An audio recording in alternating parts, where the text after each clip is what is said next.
कक्षा 10 के प्रिय छात्र छात्राओं, आज की क्लास के अंतर्गत गणित विषय में हम सर्किल अर्थात वृत्त से जुड़ी कुछ उन पहलुओं पर बात करेंगे जिसका उपयोग हम यहां तो करेंगे, लेकिन वास्तव में वो सभी के सभी प्रमेय क्लास 9 से जुड़े हुए हैं। ये बातें बताना इसलिए आवश्यक है कि कोणों से संबंधित जितने भी प्रमेय हम सिद्ध करेंगे, कोणों से संबंधित जितने भी प्रमेय हम पूर्व में जानते हैं, यदि उन प्रमेयों को हम न समझ पाए तो आज से जुड़े हुए इस प्रश्नावली के प्रश्नों को हल करना बहुत ही कठिन होगा। जो कुछ आवश्यक प्रमेय हैं उसकी चर्चा करूंगा, बताने का प्रयास करूंगा। सिद्ध तो पूरे थ्योरम के रूप में नहीं करूंगा, लेकिन ये जरूर बताऊंगा कि वो चीजें कैसे सिद्ध की जा सकती है। क्लास 9 में इन चीजों का आपने पढ़ा होगा। जैसे एक स्टेटमेंट आता है जिस स्टेटमेंट का हम इस्तेमाल करेंगे कि किसी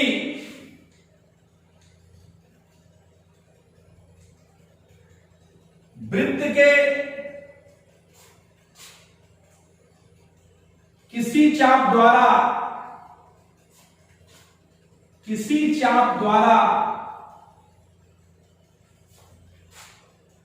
केंद्र पर बना कोण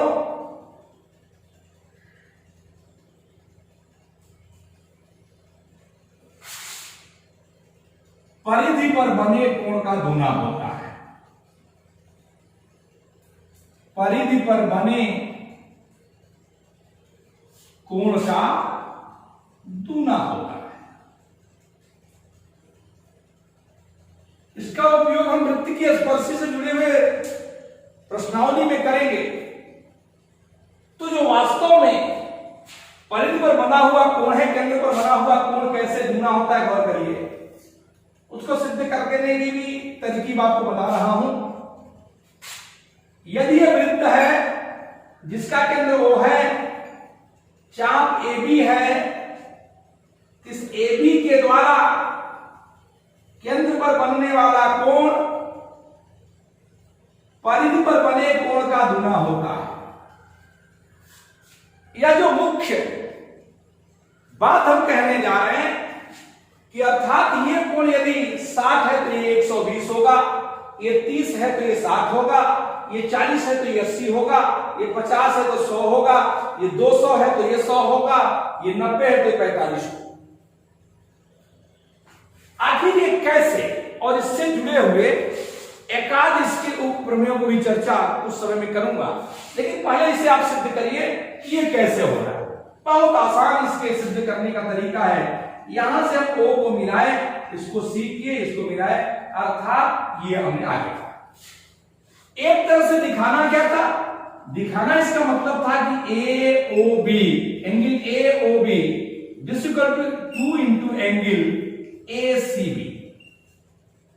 यही दिखाना है कि जो केंद्र पर बना कोण है AOB परिधि पर बने हुए कोण का दूना है, अर्थात ये दूना इसे में दिखाना है। गौर करिए, यदि हमने ये खींचा है, रचना किया है, इस कोण को मैं मान लेता हूं अल्फा। आप मुझे एक बात बताइए, O से C और O से B अर्थात OC और OB दोनों आपस में बराबर है। क्यों बराबर है? क्योंकि ये वृत्त की त्रिज्याएं हैं। यदि ये वृत्त की त्रिज्या है OC और वृत्त की त्रिज्या है OB, अर्थात दोनों बराबर होंगी, तो आप पहले से जानते हैं कि किसी भी त्रिभुज में बराबर भुजाओं के सामने के कोण बराबर होते हैं। इसका रिवर्स भी आपने पढ़ा है कि किसी भी त्रिभुज में बराबर कोणों के सामने की जो भुजाएं होती हैं वो भी बराबर होती हैं। तो मैंने कहा कि यदि बराबर भुजाएं हैं तो इसके सामने का कोण अल्फा है, तो यह भी क्या हो जाएगा, अल्फा हो जाएगा।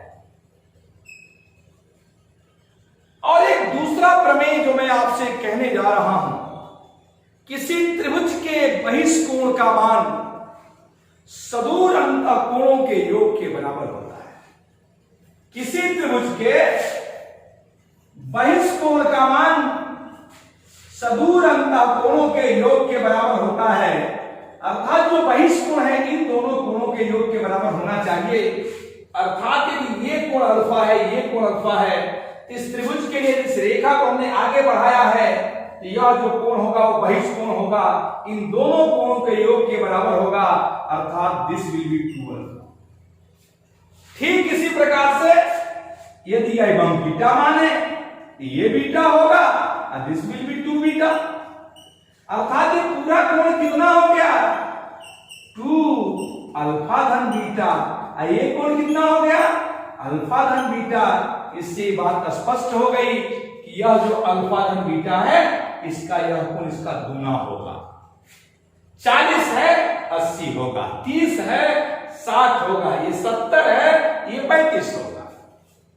ये जो कोणों के दूना और आधे होने का संबंध है इससे बातें हम ज्ञात करते हैं, ये एक इस्तेमाल करेंगे हम बार बार।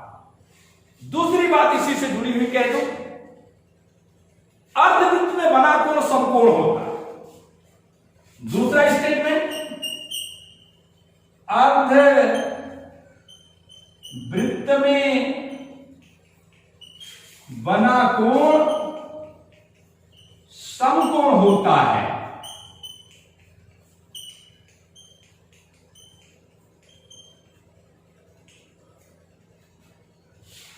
आप एक अर्धवृत्त बनाइए, व्यास जिसे 2 बराबर भागों में बांटता है अर्धवृत्त हो जाता है।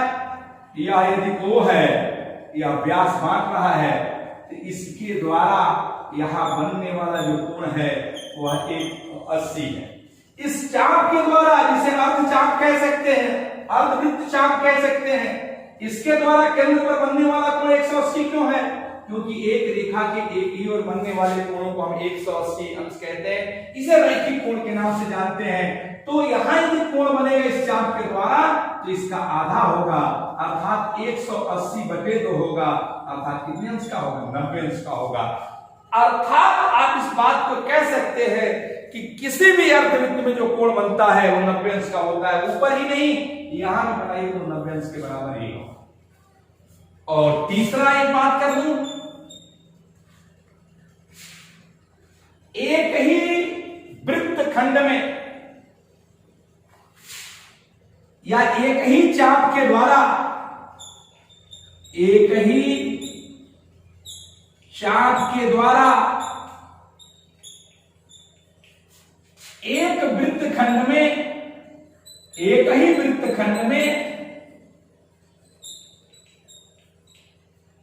बने कोण बराबर होते हैं, बने कोण बराबर होते हैं। अर्थात यदि एक वृत्त है तो एक चाप के द्वारा चाहे एक वृत्त खंड में जितने भी आप कोण बना लीजिए वो सभी के सभी बराबर होंगे। अर्थात यहां मैंने ले लिया XY चाप, तो XY चाप के द्वारा जहां भी कोण बनाइएगा, जहां बना लीजिए जितने कोण बन सकते हैं ये सभी बराबर होंगे, ये सभी बराबर होंगे, ये सभी बराबर, चारों के चारों कोण बराबर। इसे हम कैसे सिद्ध कर सकते हैं? हम ये कैसे कह सकते हैं कि एक ही चाप के द्वारा एक खंड में बनने वाले सभी के सभी कोण बराबर है? अब यदि इसका केंद्र मैं कहीं मानूं तो केंद्र मानूंगा तो ये मान लीजिए इस कोण को मान लिया मैंने 2 थीटा, इस चाप के द्वारा जो बनेगा कोण ये हो जाएगा थीटा, इसी चाप के द्वारा यहां बनेगा ये हो जाएगा थीटा, इसके द्वारा बनेगा ये हो जाएगा थीटा, इसके द्वारा बनेगा ये हो जाएगा थीटा। अर्थात आप कह सकते हैं कि एक ही चाप के द्वारा एक खंड में जितने भी कोण बन सकते हैं, लाखों हजारों जितने भी कोण बनेंगे इस चाप से जुड़े हुए, वो सभी के सभी कितने अंश के होंगे? बराबर होंगे। अर्थात एक 30 है तो सभी 30 होंगे, एक थीटा है सभी थीटा होंगे, एक 20 है सभी 20 होंगे। तो ठीक इसी प्रकार से आप कह सकते हैं कि अर्धवृत्त में जो बनने वाला कोण है, अर्धवृत्त के अंतर्गत जो कोण बनता है, कहीं भी अर्धवृत्त में आप कोण बने सब के सब 90 अंश के बराबर होंगे। क्योंकि जैसे आप देख रहे हैं एक वृत्त है और इस वृत्त का एक हमने अर्धवृत्त खींचा है, तो यहां ही नहीं जहां भी आप कोण बनाएंगे सभी के सभी कोण कितने अंश के बराबर होंगे? 90 अंश के बराबर होंगे, क्योंकि अर्धभुज में बना जो समकोण है सभी कोण एक खंड के बराबर होते हैं एक चाप के द्वारा। इस चाप के द्वारा बनने वाले सभी कोण के मान 90 अंश के बराबर होंगे। ये मैं बात करना चाहता हूं। और अंतिम स्टेटमेंट के रूप में जिसका उपयोग हम बार बार करेंगे प्रश्नों में, तो एक उसको भी देख लें। चौथा जो स्टेटमेंट है ये एक तरह से क्लास 9th में इस स्टेटमेंट को पढ़े होंगे, जाने होंगे, समझे होंगे, लेकिन उसका उपयोग हम बार बार करेंगे। तो चूंकि ऐसा ही संभावना है कि 9th की चीजें आप भूल रहे हो, ऐसे दोहरानी चाहिए। समय मिले तो पूर्व के क्लासों की सभी किताबें पढ़नी चाहिए। समस्या इस बात की है, आप क्लास 9 पास आउट करके जा रहे हैं, भले ही आपको प्रमोशन मिलेगा या आपके कुछ विषय में फेल होने के बाद प्रोन्नति मिल जाएगा, कुछ लोग पास आउट हो जाएंगे, लेकिन क्या क्लास 9 के सभी किताबों का ज्ञान है आप? नहीं हो। ये जिसको ज्ञान है, जो पढ़ा है, वो उत्तर आगे बढ़ेगा। पढ़ाई जीवन की एक ऐसी प्रक्रिया है जो जितना ही उसमें घूमेगा, जितना ही उसमें लगेगा, जितना ही उसमें प्रयास करेगा, वो उतना ही सफल होगा। इसलिए आप प्रयास करिए। छुट्टियां हुई, एक मौका, एक देश संकट की स्थिति में रहा, उसके हिसाब से आप उस दौर से गुजर रहे हैं, उसी के माध्यम से इनकी क्लास को आप तक पहुंचाने का प्रयत्न कर रहे हैं। लेकिन वो बच्चा, वो छात्र जो पुरानी किताबों को पढ़ लिया, कुछ जीके पढ़ लिया, कुछ पॉलिटेक्निक किताबें पढ़ लिया छुट्टी के समय में, उसका ज्ञान लगातार बढ़ रहा है। और वही लोग जो लगातार घूमने में है, लगातार टहलने में है, आम तोड़ने में है, बागीचे घूम रहे हैं, समय काट रहे हैं, उनके जीवन में कुछ प्रगति नहीं हो सकती। समय को काटिए मत, समय का सदुपयोग करिए। परिस्थितियां हमेशा बदल सकती हैं, आपके साथ, मेरे साथ, लेकिन उन परिस्थितियों को अपने हिसाब से जो व्यक्ति समायोजित कर लेता है, जो व्यक्ति परिस्थितियों के हिसाब से अपने आप को ढालता है, पॉजिटिविटी की ओर सोचता है, वही जीवन में आगे बढ़ते हैं। इसका ख्याल रखेंगे। एक अंतिम जो स्टेटमेंट जिसके आधार बताना चाहूंगा कि चक्रीय चतुर्भुज के सम्मुख कोण समपूरक होते हैं। सम्मुख कोण समपूरक होते हैं। एक तरह से चक्रीय चतुर्भुज कहते हैं किसे हैं? वह चतुर्भुज जिसके चारों शीर्ष वृत्त की परिधि पर हो, एक ए हो गया, एक यहां बी हो गया, यहां सी हो गया, यहां डी हो गया।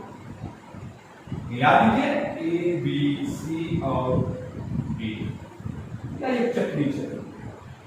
अर्थात वह चतुर्भुज जिसके चारों शीर्ष, ये शीर्ष है, ए शीर्ष है, बी शीर्ष है, सी शीर्ष है, डी, चतुर्भुज के चार शीर्ष वृत्त की परिधि पर स्थित है।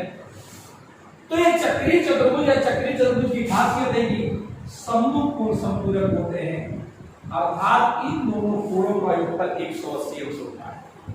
सप्लीमेंट्री एंगल्स आप पढ़ेंगे, समपूरक कोण, वे दो कोण जिन दो कोणों का योगफल 180 अंश के बराबर होता है, वे एक दूसरे के संपूरक कोण कहते हैं, एक दूसरे के सप्लीमेंट्री एंगल कहे जाते हैं। अर्थात इन दो कोणों का योगफल 180 अंश के बराबर हो।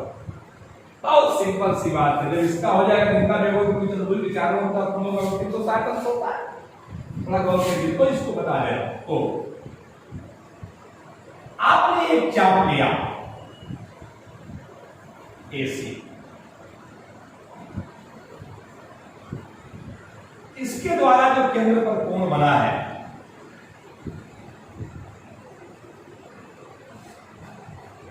परिधि बने कोण का चुना होगा। अर्थात यदि थीटा माना तो हो जाएगा 2 थीटा, और यह ठीक ऐसे ही इधर से देखेंगे इसके लिए, तो यह यदि अल्फा माना, ये क्या हो जाएगा 2 अल्फा। और एक दोनों का जो कोण बना हुआ है 2 थीटा धन 2 अल्फा, इन दोनों का मान 360 होगा, क्योंकि एक बिंदु के चारों ओर बनने वाले सभी कोणों का 360 अंश, या 2 थीटा धन अल्फा डिसिकल टू 360 या थीटा धन अल्फा बराबर 360/2 बराबर 180 अंश। ये कोण आपके संपूरक होंगे, अर्थात थीटा और अल्फा आमने सामने के कोण है, सम्मुख कोण है, इन दोनों का योगफल 180 अंश होगा। अब चूंकि पहले से आप जानते हैं चतुर्भुज के चारों अंतर कोणों का योगफल 360 होता है, यदि दो 180 होगा तो ये भी 180 अंश के बराबर होना चाहिए। इसका रिवर्स आप जान लीजिए, यदि कोई चतुर्भुज है और वह चतुर्भुज जो भी दिया गया है और उसके आमने सामने के कोण समपूरक हैं, तो आप कह सकते हैं कि वह जो चतुर्भुज होगा वह चक्रीय चतुर्भुज होगा। इट मींस उसके सभी के सभी जो शीर्ष होंगे वृत्त के परे स्थित होंगे। आज के लिए बस इतना ही। अगली जब मुलाकात हमारी होगी आपसे तो हम प्रयास करेंगे कि कुछ एक्सरसाइज वृत्त से स्पर्श से जुड़े हुए एक्सरसाइज की बात करें, लेकिन वो बात होगी जो समझ में उनको आएगी, जो इनको चार स्टेटमेंट को जानेंगे, पूर्व के दिए गए प्रमेयों को जानेंगे। इसके बाद आगे धन्यवाद, आगे मुलाकात।